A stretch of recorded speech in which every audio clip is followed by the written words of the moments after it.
lagi sekali yang bersemangat merdeka.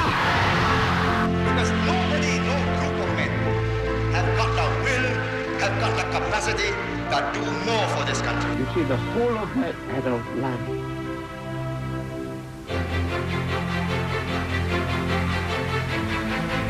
And he had the courage to say, no, we change course. Those who believe that when I have left the government as Prime Minister, that I've gone into permanent retirement, really should have their heads examined. This is my country. This is my life. This is my people. You will trample over us, over our dead bodies. We dug our toes in. We built a nation.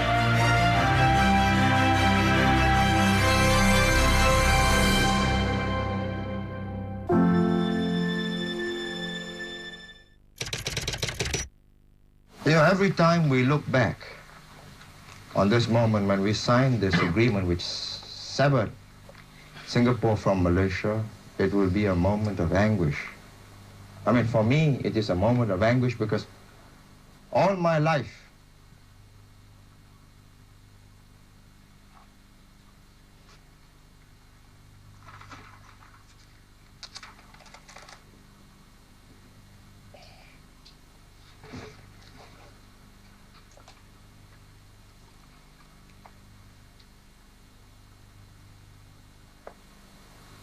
you see, the whole of my adult life,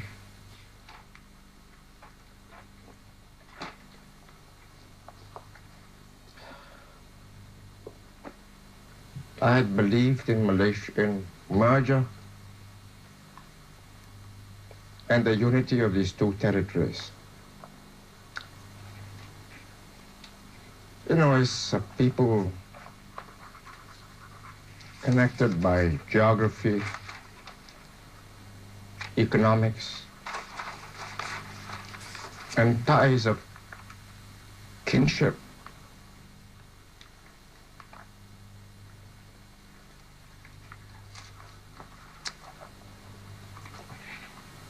Would you mind if we stop for a while?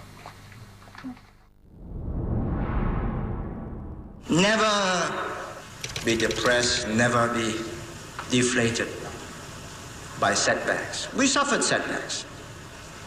1964, 2 communal riots.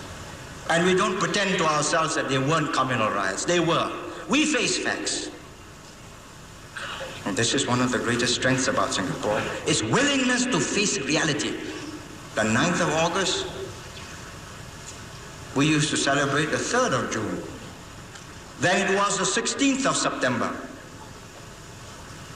when we promulgated Malaysia. Then it went back to the 31st of August because other people celebrated the 31st of August. Then it has to be the 9th of August. But the 9th of August it is. Not because we wish it to be, but because it was. Every year on this 9th of August, for many years ahead, how many I do not know, we will dedicate ourselves anew to consolidate ourselves, to survive, and most important of all, to find an enduring future for what we have built and what our forebears shall build on. First, the will to be a nation. If a group of human beings do not want to together constitute a nation, nothing can make them other than superior force.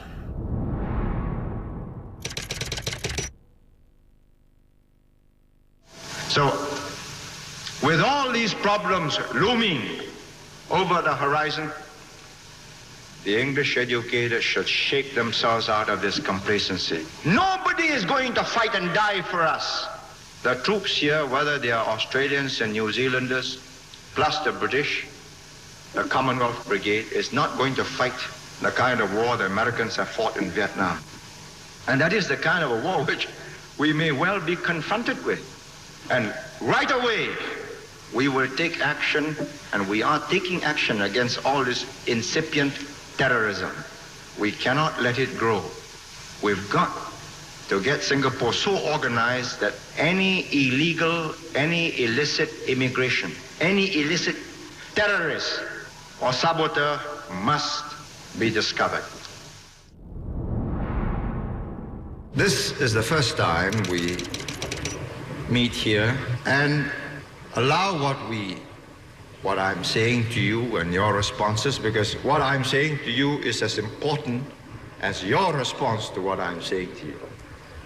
And it's going on live. For 5 years we have met here and spoken privately. I think we cannot go on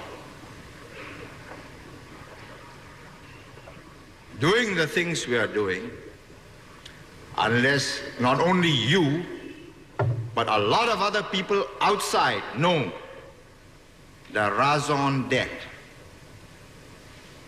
the background, the reasons, the problems which we can only hint at. Is my job, my colleagues and I, naturally we like to be popular. Everybody likes to be friendly, nice, pleasant, charitable, helpful minister, particularly the Prime Minister. Then everybody says, nice man, he says. But to be kind to you and your children, sometimes we have to take a very sharp knife and we go through the movements and say, look, don't do that. Or I'll have to, this will have to be used. And alas, for money and other considerations, they force us to use it. But at the end of the day, you are better off, because nobody will believe that they can tinker with this place. We cannot allow it. And we have got enough nous in us to believe, we were brought up the hard way. We fought the communists, and they are real tough, Lim Chin Siong used to sleep on top of a desk in Middle Road to show how dedicated he is. He says, Lee is a bourgeois chap. How he can't sleep on top of a desk? He needs a mattress. So he thought that he could, he'll eat us up. We are softies. He was wrong. That's why he's in England, and we've given him a scholarship to study in order to do accountancy. But we learned one thing: no hostages to fortune.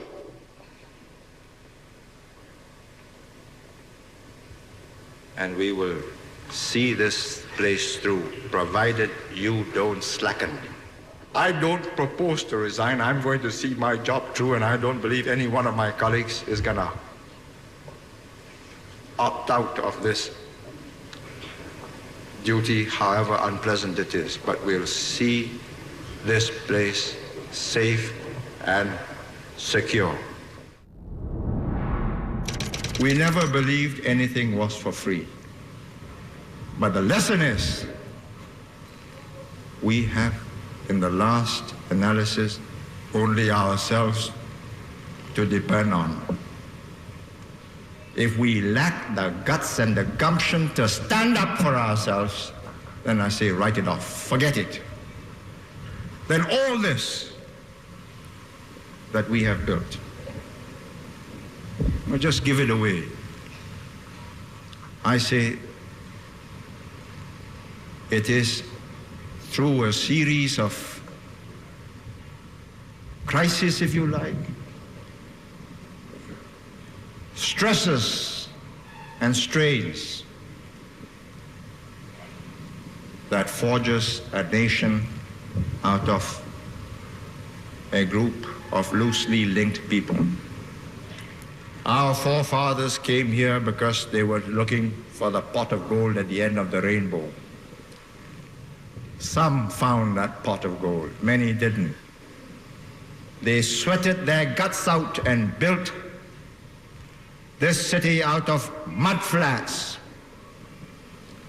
We've inherited it. We've added to it. And I say it is worth defending it. But perhaps it's worth reminding ourselves how fortunate we have been that because of our industrialization and the development of physical and brain services, we in Singapore have had the foreign exchange to pay for all our needs. No one has suffered starvation or malnutrition. But it underlines the absolute importance of our staying keen and efficient. By the nature of our economy, we cannot afford to slacken and become easygoing. We have given to us this small island, but a very valuable piece of real estate, the most valuable per square meter. We are going metric now, so per square meter, anywhere in this part of the world. And it's because of the infrastructure, its position, its infrastructure, and its people. That's the biggest human resource that we can have ever asked for. Willing to try, willing to work, willing to make that extra effort.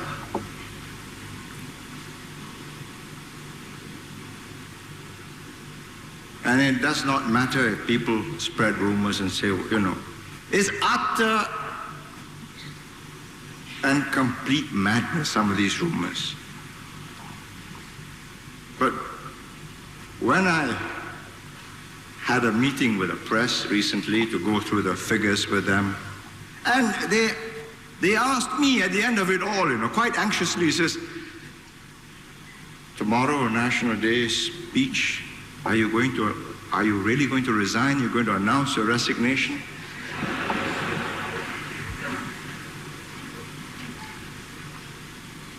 You've heard the others. I'm not wanting to be a rumor monger, but this has gone too far. All the time, the direction is your confidence. That's the target. Your morale, your confidence. If they shake that morale, that confidence, I'm glad to know that they believe that if I'm going to resign, that will shake confidence.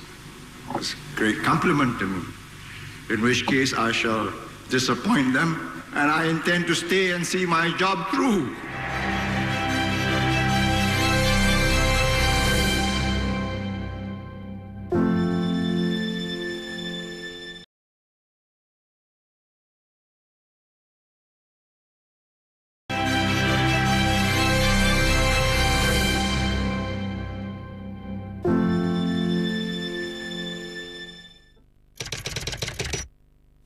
Expectations have gone up. Unconsciously, we entered into the free-spending consumer society of the West. Parents spoiled their children. Better clothes, better food, better housing, and expecting. All the time, the expectation goes up and up and up, believing that this is always going to be up the escalator. If you want to do good to your children, don't pamper them. Just because you had a hard life, you've got the discipline, you've got the thrift, you've got the industry, you shower on them what you didn't have. It's a different world. In many respects, it's a better world. I much prefer this than what we had in 65. Now, these 11 years have brought great changes in our society. Changes in dress styles, which are obvious, in spending habits, which are fairly obvious, but more important, in attitudes towards the kind of jobs people want. Certain jobs are not considered desirable because workers prefer less pay and better conditions of work, like air-conditioned hotels, shops, offices, to climbing up a multi-story building under construction. We've got to try and change these attitudes. A whole generation has striven since the 50s to make Singapore what it is today. A younger generation is taking this as norm, and I hope will lift it further up the face of the cliff. And for that, you need to have people with determination, ambition, and high expectations, and the will to work to achieve the expectations.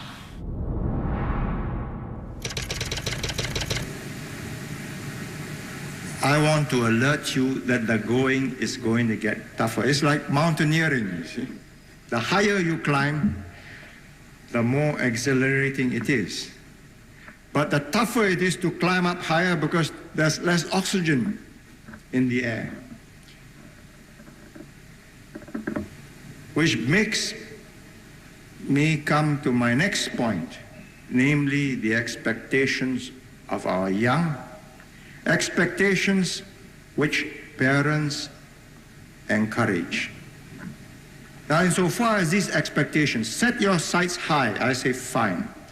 Work hard, get a good education, reach out for the stars. But settle for what you can be.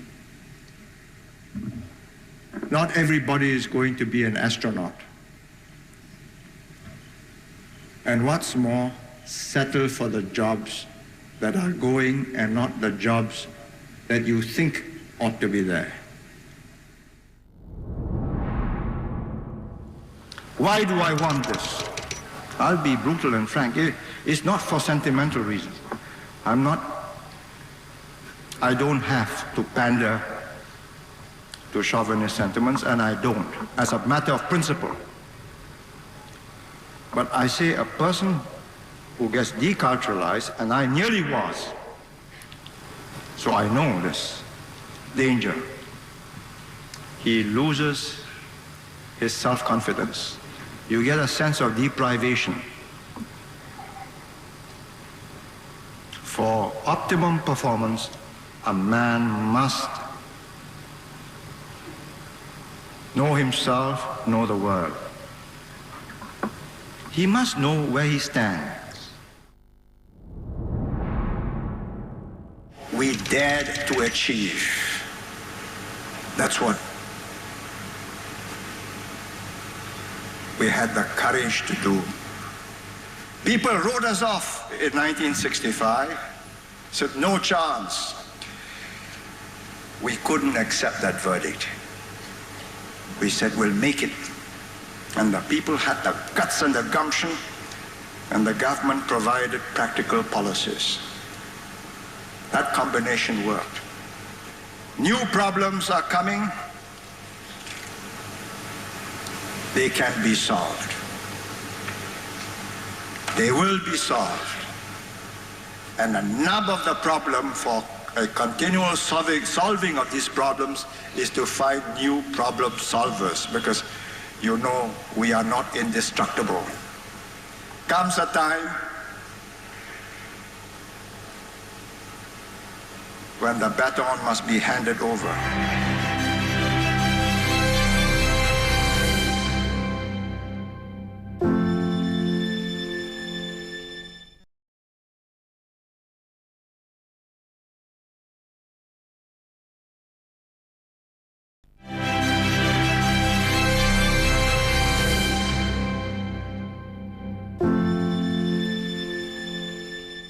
We've got to get it into the heads of our young workers that life is not a bed of roses.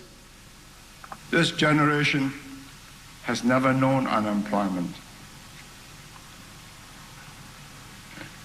I don't wish it upon them, but if we run into stormy weather, they'll get a dose of it sometime in the 1980s, and that may be very good for their souls.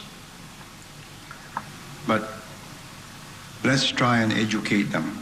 Reason, logic, a package of incentives and disincentives, and social pressure, starting from the home, in the schools, in the workshops, with the full cooperation of the unions. Then we can concentrate our minds and our energies on acquiring the knowledge and expertise to be an information and a knowledge center. We've got one little island, 600 square kilometers. You unwind this, you will not drop down on soft paddy fields. It's hard concrete, your bones are broken, and it's kaput. And if you want to know why I am tough, it's because I know what happens. I travel, and I'm not looking at the tourist sites. As they show me these things, I'm carrying on a quiet conversation. I said, look, by the way, how much are you paid? And you get behind the wrapping down to the skeleton, and you know that Singapore has only one chance, and that is to go up. Tighter, more discipline, up the ladder. You unwind this. There's curtains for everybody. We can't change the world, but we can get ourselves in trim. Increase productivity. The concept of productivity must enter into the mind of every single Singaporean, adult and child. The idea that you can do a thing faster, cheaper, with less defects, with better cooperation between workers and supervisors and managers, and using better machines. It's got to do with work attitudes. It's got to do with education, learning skills. It's got to do with good management that brings out the best from their workers. I don't want to be misunderstood. I think everybody has the right to be represented in the next generation. And indeed, I think everybody should be represented. That is my complaint. That the educated are not having themselves in the same proportions. How did it happen? Universal education, equal employment opportunities, same pay, full careers, monogamy. When we adopted these policies, they were manifestly right, enlightened, and is the way forward to the future. With the advantage of blinding hindsight. Educating everybody, yes, absolutely right. Equal employment opportunities, yes, but we shouldn't get our women into jobs where they cannot at the same time be mothers. It's tough. This has to be confronted. We took certain irreversible steps. We must now take further steps to bring the demographic trends back to norm. We've had the gumption to take very tough measures to get here. And we've got to think out some very difficult but equally effective measures to make sure that we are in a sounder position 20 years and more from now.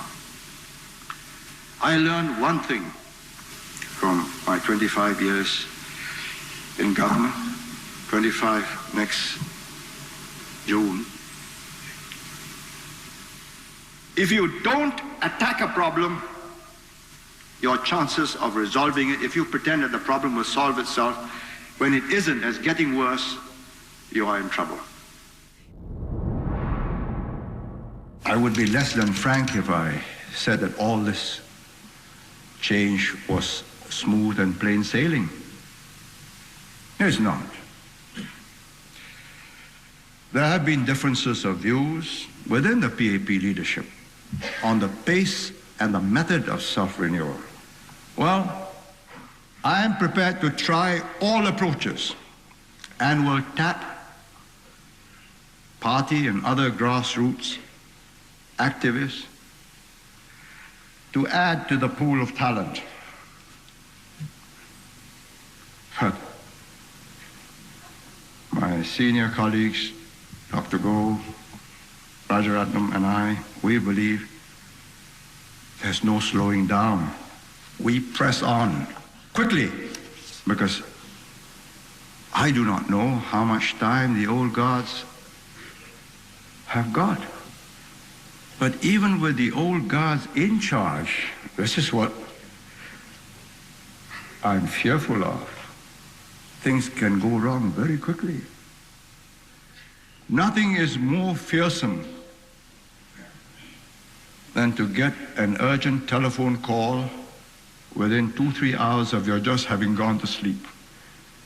I've had them in my time, and I can tell you that your adrenaline then pours out and you don't go back to sleep for the rest of that night. And you feel awful the next day. But whilst you're thinking out all the possible alternatives, there is no time to fret. But as with this function, I have to take more sips of water than I used to 10 years ago. I wouldn't like to wake up 2 hours and a half after I've just gone to sleep and find that I can't pour out that adrenaline. And I can't think out the answer fast enough. That's a disaster. I'm accused often of interfering in private lives of citizens. Yes. If I did not, had I not done that, we wouldn't be here today. We'd be the old Singapore, speaking 4 languages, not interacting. We wouldn't have them all living in the same new towns, learning to be good neighbors. I don't think we would be here. Everybody thought Saturday last week was a great success. What made it possible?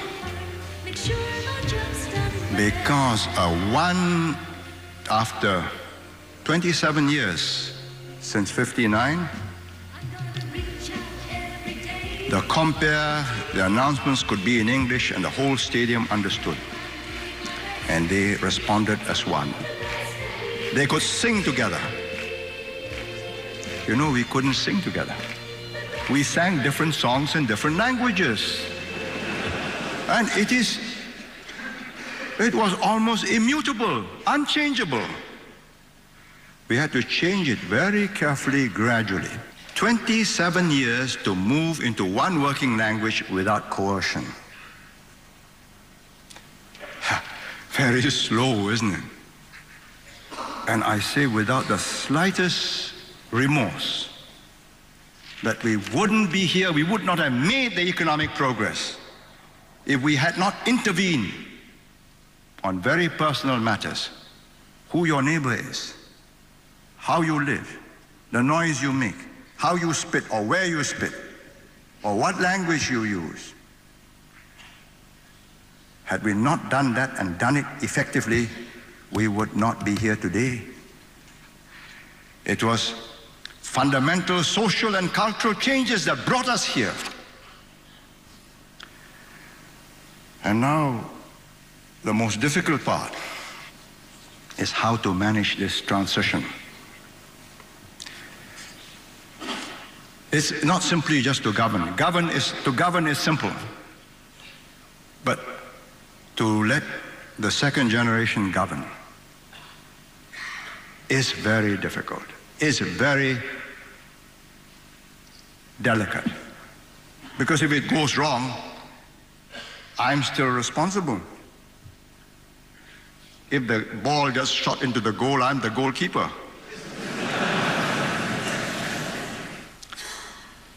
It's not my job to build an opposition, but it is my job to make an opposition possible. We can play it like it's played elsewhere. With money and chicanery, we can demolish the system. And without money, you can never beat the system. Is that what we want? When this transition is over, and it won't be very long, it requires a grown-up electorate, one that understands that there are trade-offs, that there is a price, that this is not what comes naturally. We are here because we did many things which went against the grain, but which was necessary to make a cohesive, coherent people out of a disparate, often conflicting, often colliding ethnic, religious, multi-ethnic, multi-religious, multilingual groups. And the divisions have not disappeared. They are less and should get even less. But we will not be a high-performance society, 100% equal to the Koreans or the Taiwanese or even Hong Kong. Not to recognize that is to hide our heads in the sand. To recognize that is the beginning of wisdom and a chance that what we have built can be improved upon.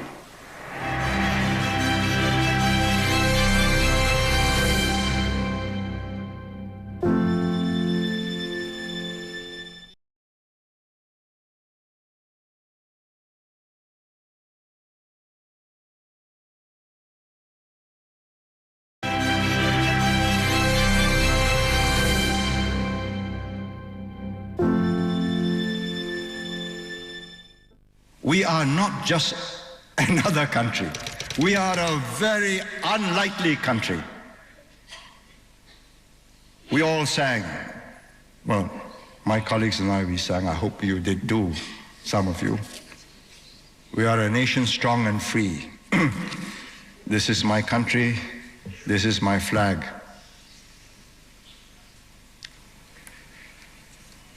We are very vulnerable.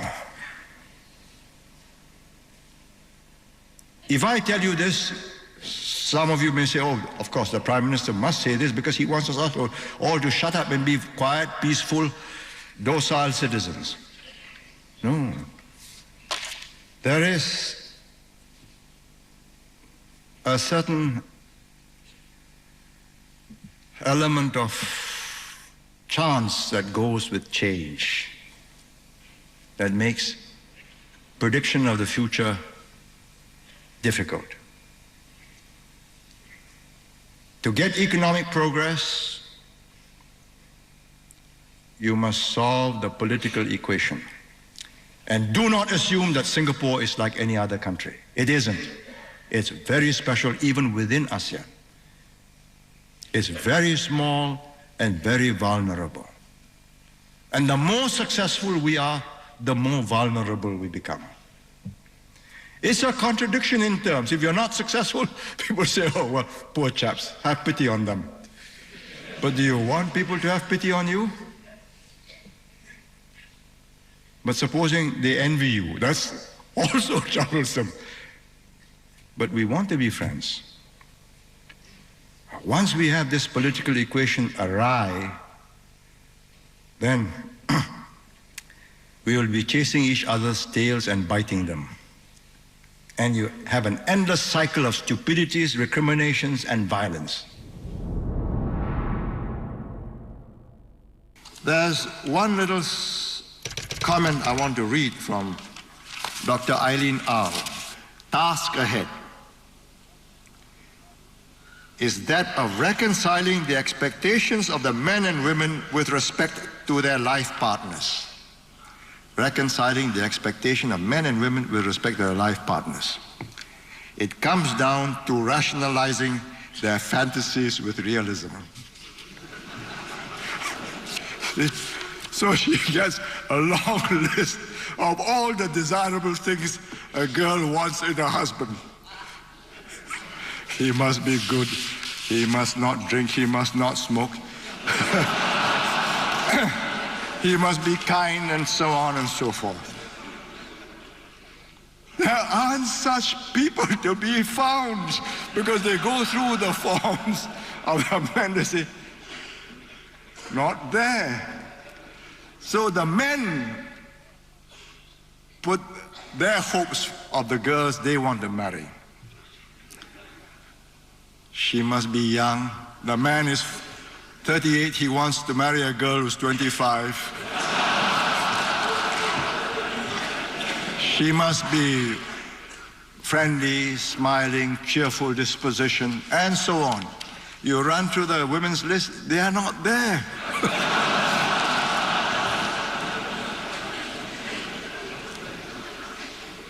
Let's settle for what we are. You look at your brother, look at your cousins, that's what's on the market.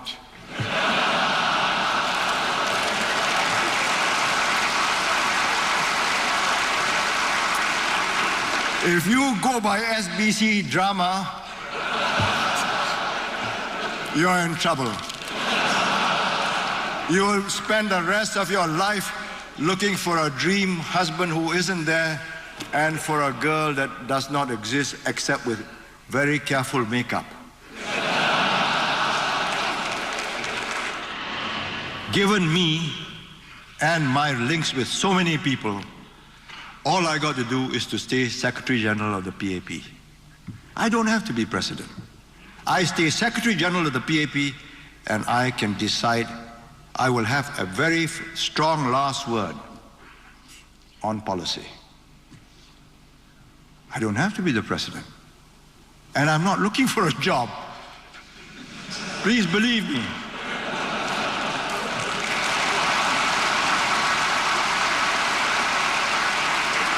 I commend this because it is good for Singapore. To those who, I think Rajaratnam has been egging me to say this. Actually, it's not, I didn't think it was worth my saying it, but he said, you better say so. You might as well disappoint them now. He says, all this is really to get rid of me, you see. Get me out of the way. I belong to that exclusive club of founder members of new countries. First, prime ministers or presidents of a new independent country. And even from my sickbed, even if you are going to lower me into the grave and I feel that something is going wrong, I'll get up.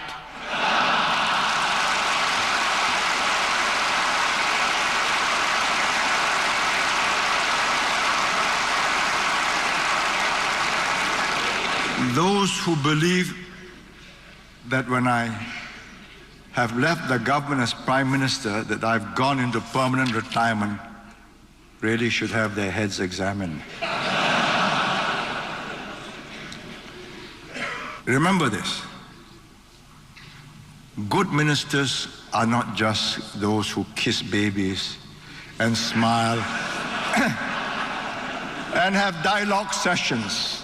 You can have endless dialogue sessions. It's very good. You keep on listening and so on.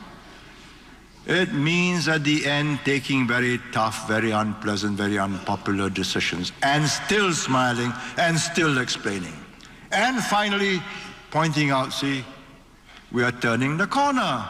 The figures prove it. That's what government is about. You must be prepared to have bones broken and blood spilled. There are sometimes no way out. And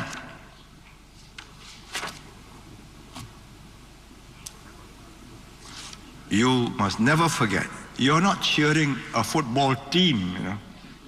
So if the team loses, you go home. You are cheering yourselves. If your team loses, that's kaput for you. If we had lost, you would not be here today. There was no way in which anybody could tell us that we would get out of it. But we knew we had to do what was right, namely stand by what we have agreed in the Constitution, and we did, regardless of costs. And because the people supported us, therefore we succeeded. It just wasn't guts on our part. It was guts on the part of a total population. A total population refused to be cowed. We gave them the courage. We drummed up the music, but the people stiffened their backs. And that's the way it has to be done. You want them to perform, please remember, it's not smiling and kissing babies and patting people on the back all the time. There are times when a very good, firm karate chop is necessary. And deliver it cleanly. Don't have two chops where one will do. That's the reason why I have the minimum number of people suffering from karate chops. To build a country, you need passion.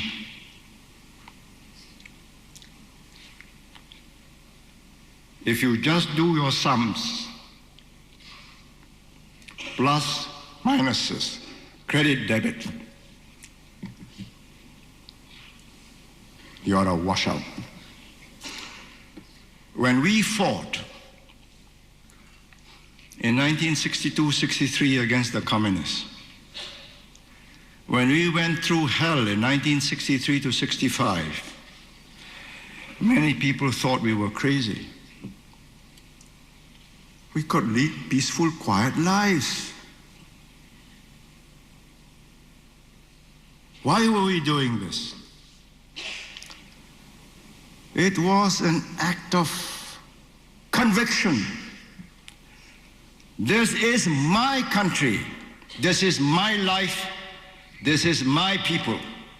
You will trample over us, over our dead bodies. We dug our toes in. We built a nation. Not quite. 1/3 of the way. How long will it last? Will it travel the whole way? Another 30, 40, 50 years?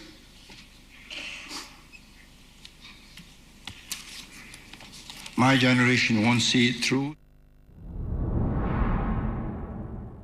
Which brings me to my next subject, the kind of government Singapore needs. We need a government which is both bold and prudent. It must be bold enough to tackle difficult, sensitive, almost unsolvable ones.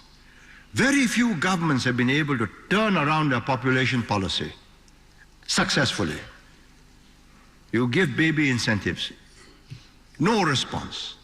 We have given not blanket incentives, not maternity leave for the third child, which will encourage all the people who can't afford the third child to have one. So we give it to those who can afford. How do you test their affordability? By the income tax they pay. If they can pay that income tax, they can afford it. Give it back to them.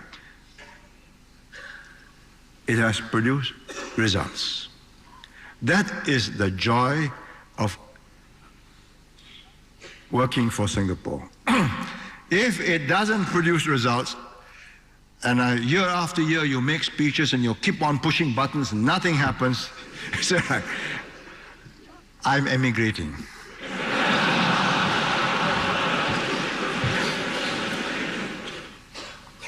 Given a choice, we wanted to be part of a larger whole called Malaysia. It was not to be. This is what we have. We make it work. And I think if we got that will, we will make it work. Those who are faint-hearted, well, there's the exit for you. It will always be an open country. You can move in, you can move out. There is no other way in which we can live. What made the difference in Singapore was that a group of men in 1963, 64, 65, when we were in Malaysia, we decided that we are going to live only one life. We must die.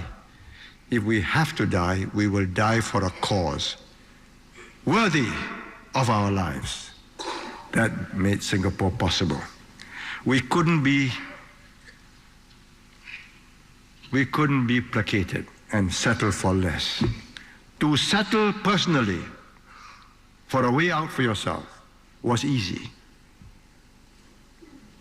And generous exits, golden parachutes, golden handshakes were in abundance.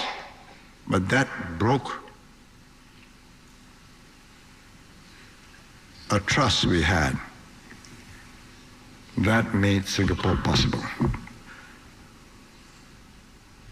So the final message I give to Singaporeans is, your future really depends on what you make of it. The government can give you that framework, can give expression to the will of a people, but the people must have their will. If you don't have it, there's nothing a government can do.